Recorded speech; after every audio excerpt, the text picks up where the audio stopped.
907, Sacramento Police. Unit 99, are you in the clear? Unit 99 to KMA 907. Unit 99, Sergeant Meredith, 909, in service, on the air. This is Sergeant Dan Meredith of Unit 99 at Headquarters, Police Department, City of Sacramento, California. My detail is to ride in Unit 99, our tape recorder-equipped radio car, and to respond whenever the dispatcher transmits a signal to one of our other units on duty somewhere in the city. At the scene, we make the recordings which we provide for this program. Now, to tell you more about Unit 99, here is our chief, James V. Hicks, Sacramento Police. The job of a police officer is your protection. The cases you hear on this radio program are real cases. The police are real. The victims and the criminals are real. We are glad to provide Unit 99 and Sergeant Meredith so that you will hear how the police of a great city work night and day for your protection. Make no mistake about it. There are no actors on these tapes. They are real from beginning to end. Now to Unit 99 and Sergeant Dan Meredith on duty. Unit 99. 99, go ahead. 924 Detectives, 99. 924 Detectives, roger. KMA 907. Well, we got a couple of pretty good safe men the other night. One's a real pro. We're going to talk to him.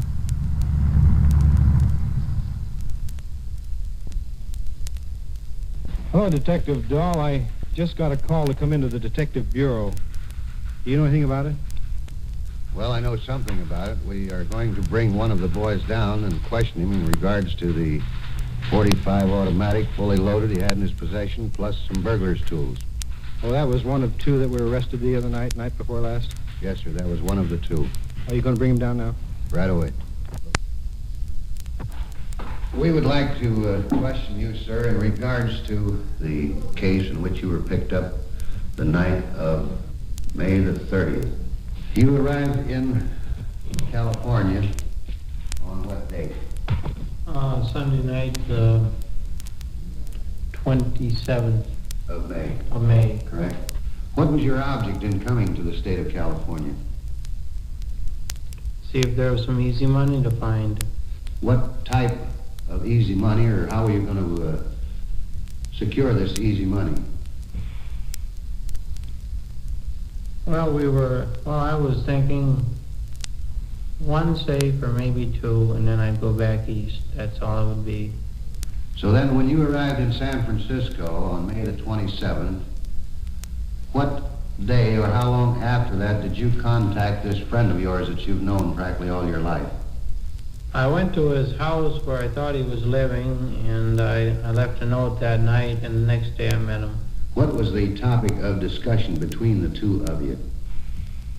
How to get some easy money around here.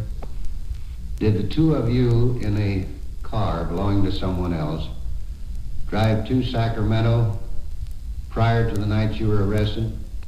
Yes, we did. We came up one night, late at night, just to see what the town looked like at night.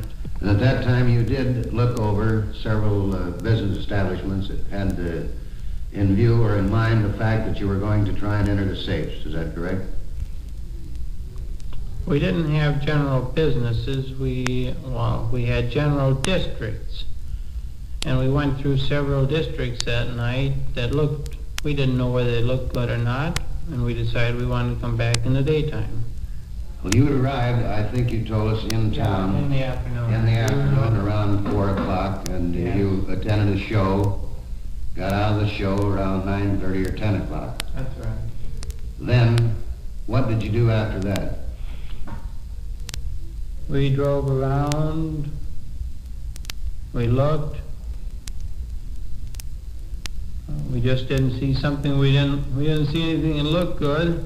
We were just ready to leave when they found us. In other words, you didn't have time to pull a job. Oh, we weren't even going to pull one, that's what makes it worse. Well, I understand the officers saw you in an alley next to one of these addresses that you had on you. Wasn't your intentions at that time with this equipment that you had on you and your partner had on you to make a safe in this particular area where you were? Before we went into the area, yes, but when when the officer spotted us, we were just ready to leave because we didn't like it. Why didn't you like it? There was no protection of any kind in the area, and we just decided we didn't like it, and we were just heading out of it. Well, you say the officer spotted you. Were you on a street or in an alley at the time that they first saw you, or do you know? In an alley, In an alley. we think. Then what happened after that? Just tell us what happened, if you remember correctly, because we weren't there. Well, I think we were spotted in the alley, but I just saw a light behind us as we were leaving the alley. And I didn't think it was a squad car. I thought it was a car just driving past the other end. And we were just walking out of the alley and down to our street, and we saw the patrol car come. We were on the street and we saw it. Then we decided we better get out of there. Then what did you do? Well, after the squad car drove past, we ducked in past some houses. And when it went past again, we got out and we're going to move farther on. And then what happened? About 9 squad cars. Did you know at the time that when you both, when you were stopped by the squad car and your partner, did you know that he was arrested right there at the time when they stopped him? Yes. You knew that at the time. Well, when did you do that? I jumped the fence, got in by some trees, and tried to hide. Then you hid in some shrubbery alongside of the house, is that correct? Yes. Then what happened? They went through the yard about 3-4 times with flashlights, and I was just about ready to try to climb top of the house when they came back again. Then they did spot you there in the shrubbery. Yeah, And that's when you were placed under arrest. that's right. Do you mind telling us what you had on your person at the time of your arrest? A 45, And the gun was completely loaded, entirely loaded at the time, huh? no shells in the chamber. But you did have the clip in the gun? There was a clip in the gun, but no shells in the chamber. Now there's a little periscope in a wooden box that I would like to have you explain to us, if you will, that you were carrying also at the time of your arrest. Was this it, Donald? This is it in the box, just as it was taken from you. Well, it is used in industry for as looking into holes in precision machine work to see whether there's an even, where you can't look by eyes so that you can see inside there to see whether there is any defects in cuts. 3/8 of an inch in diameter, 10 inches length for practical purposes. That's the rod here, huh? Yes. And it has 2 lenses, one is a prism, and the other one is an offset optical lens. I see there's some little flashlight bulbs and wires, springs. How do you use that? They go on the end to make light inside. What purpose were you going to use this instrument? That's fairly obvious. Well, explain it to us. Well, if you can see what's inside of a safe, then you know that's all there's to know. How would you be able to see inside of a safe? By making a hole in the safe. Boring it or knocking the dial off? Boring it, naturally. And could it be used, too, to check the tumblers in the combination? Yes, it could. This particular night that you were arrested, you were carrying these guns, were you not? Yes.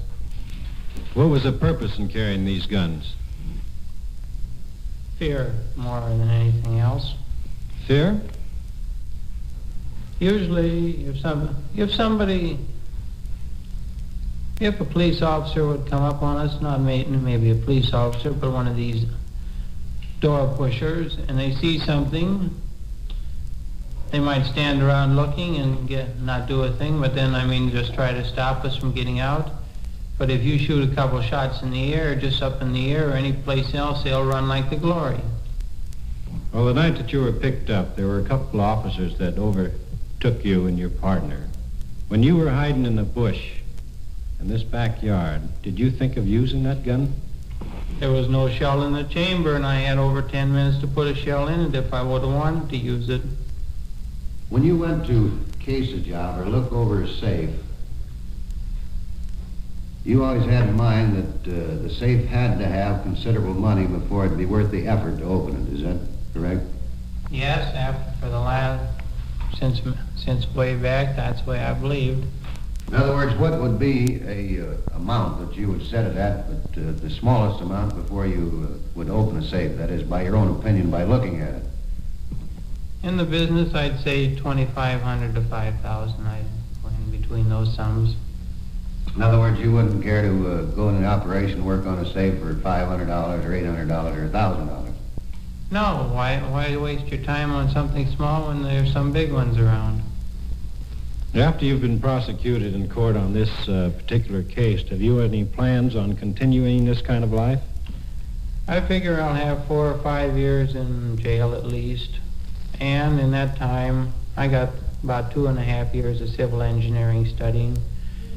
And I figure I can find out enough knowledge in the time I'm in jail to get myself a decent education.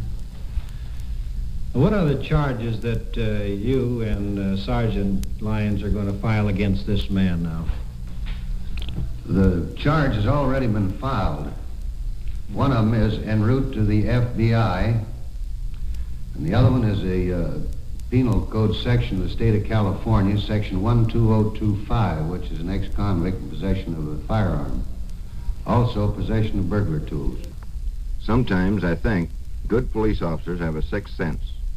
There was no obvious reason for the patrol car officers to be suspicious of the two men they observed on the sidewalk. But the fact that they were suspicious and returned for a second look provoked the suspects into betraying themselves. The man you just heard was a professional, and there is no doubt that his timely arrest prevented a series of safe robberies. He was turned over to the FBI for prosecution in Michigan. Unit 56. 901 and possible 502 at 10th and N Nora. Check came in on a 7. Possible drunk driver involved in an accident. Let's take a look at it.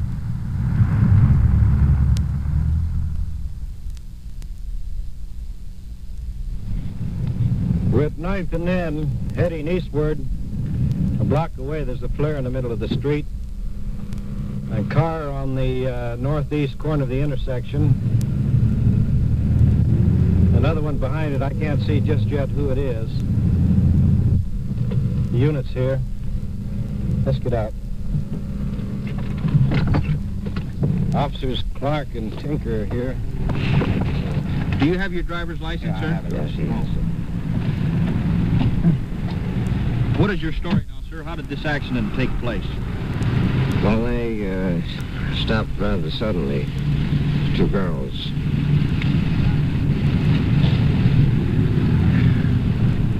That's all I can say. How close were you following this other vehicle? Well, I say about 15 feet. About 15 feet, and what was your approximate speed? About 25. About 25 miles an hour? Yeah. Have you been drinking tonight, sir? I had a couple of beers, yes. Mm-hmm. How long ago, sir? Well, I would say an hour. An hour ago? Approximately an hour, yes. That's when you had your last drink. Yes, sir. Where's the other car that's involved? The other car is parked across the intersection. It's on the north-hand side of the street, parked legally at the curb. Well, here comes Officer Tinker. Maybe he might tell us something about their statements. No, I haven't called a tow truck. Is there any special tow truck you'd like to have for your car? You won't be able to drive it. It's pretty well smashed up. Have you any idea who you'd like to have your car sent to? Yeah. Governor Knight. Governor Knight? Yeah. Why Governor Knight?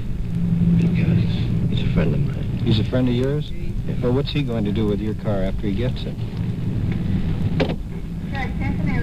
Put it in his garage. I don't think you'd do that. Now, would you want to bother the governor at this time? Yeah. Clark, Yes, this sir. gentleman would like to have his car sent to Governor Knight. You think that we could do that?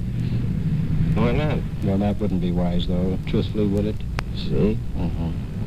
You talk first. Well, how about giving the officer the garage to where you'd like to have your car sent?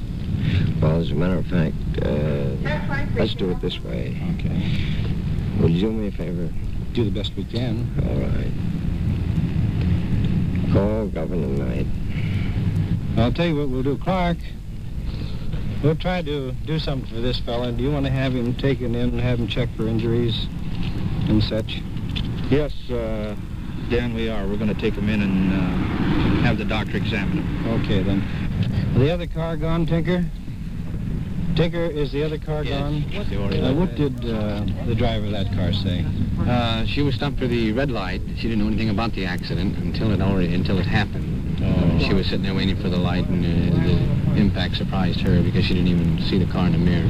In other words, she was stationary at the time. Yes. What do you want me to say? Well, I'd like to get your statement now on how this accident occurred. Well, I'll say what you want me to say. Did you see this other car at all before you Of struck course I it? saw it. How far away was your car from it? About 15 feet. 15 feet. And your I'd estimate say. speed, sir, at that time when you realized the danger? Well, for goodness sakes, I mean, make it the way you want it. Just call Governor Knight.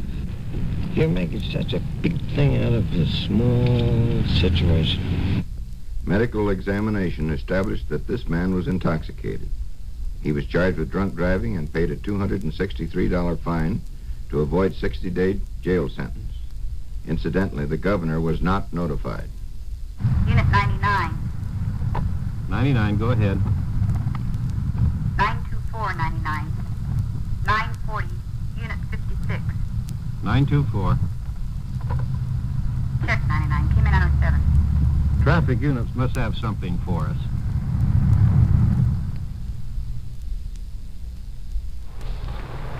Clark, you and Hilton call us in? Yes, we did, Sergeant. We have a very unusual case here. This gentleman states he was struck by a vehicle on K Street, just east of 16th Street.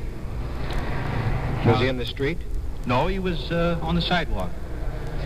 Now we have several witnesses that stated that this man deliberately laid down in front of a vehicle and dared the car to run over him. And then the car didn't hit him? No, the car did not.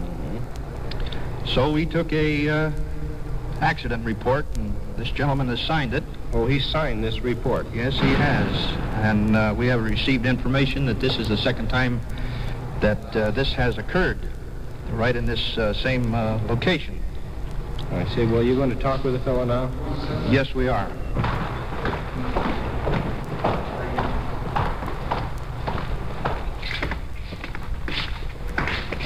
Hi, Captain Richard. Hello, Sergeant Meredith. You want to come in here? Will you tell us what happened down there at 16th and K? Yes, I was walking home from Sam's Hospital on J Street, as I recall it, past Stan's driving, and I was walking on the sidewalk, and the car drove up against me and bumped into me, and I asked the man to drive back so that I could walk on the sidewalk. Did it knock you down? No, it did not at that time. And I asked him to back off, and when I asked him to back off, he drove forward and knocked me down. Were you injured? No, I was not injured. Have you been drinking? Yes, I have been drinking. How much? I don't know. I've only had a few. No, are you inferring that I've had a lot to drink? Well, no, I'm trying to get what sorry, the amount no. was that you did have. I had a few drinks at home, and I don't know how many because you don't gauge them at home, you see. According to the officer's report here, they have a different version, according to witnesses, of what happened down there, what you say. Well, there were no witnesses, you see. There was only the driver of the vehicle. Well, now that the officers tell us that they have quite a few witnesses state that you did not get hit. Well, there was a lot of kids showed up very shortly afterward, but there were no witnesses. Did an incident like this happen to you previous? No incident. I mean, in the last week or so? No incident has ever happened to me like this in my whole life. Has this man been checked in the emergency for injuries? No, he has not. He refuses to be treated or He be examined. refuses? Or to be examined. He says he's not injured. Well, I think for his own good, he should be examined to see the extent of his injury, don't you think? I have not been injured. I have not been injured. Well, Officer Clark, let me ask you this. Did some witnesses say that the man was not struck by the car? We have several witnesses. In fact, we have 7 that stated this man was not struck by a vehicle. Well, what is their version of it? They stated this man walked up to a car that was stopped, leaned on the hood, and dared the car to run over him. When the driver refused to go forward, he laid down in front of the car. Then another car drove up to go into the drive-in. He scooted over in front of the other car. Well, is this a fact? This is not a fact. There's no truth at all. Well, Officer Clark, did some witness there say that this man had been involved in an incident, something similar to this in the past? I heard that. Yes, they did. They stated it was in the early part of this week that the same thing occurred. And they identified this man as the man, positively? Yes, they did. Do you wish to prosecute? I don't mean to create any commotion of any kind. I certainly didn't waste that. I don't know what to say.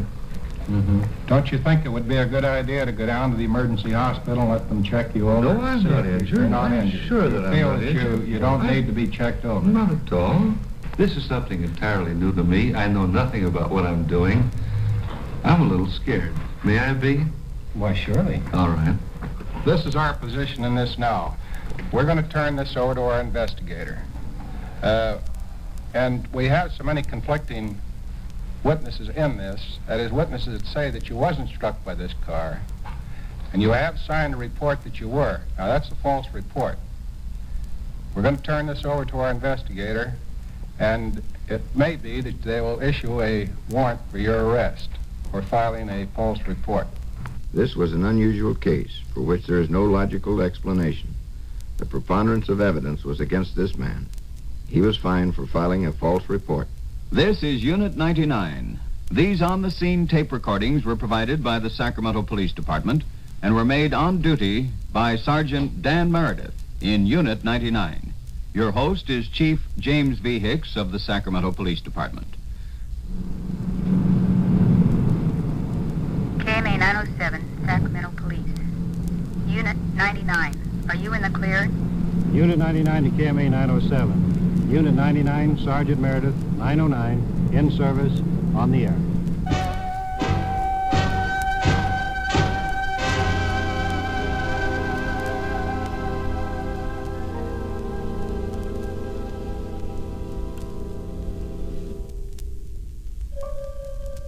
Unit 99 has come to you through the worldwide facilities of the United States Armed Forces Radio and Television Service.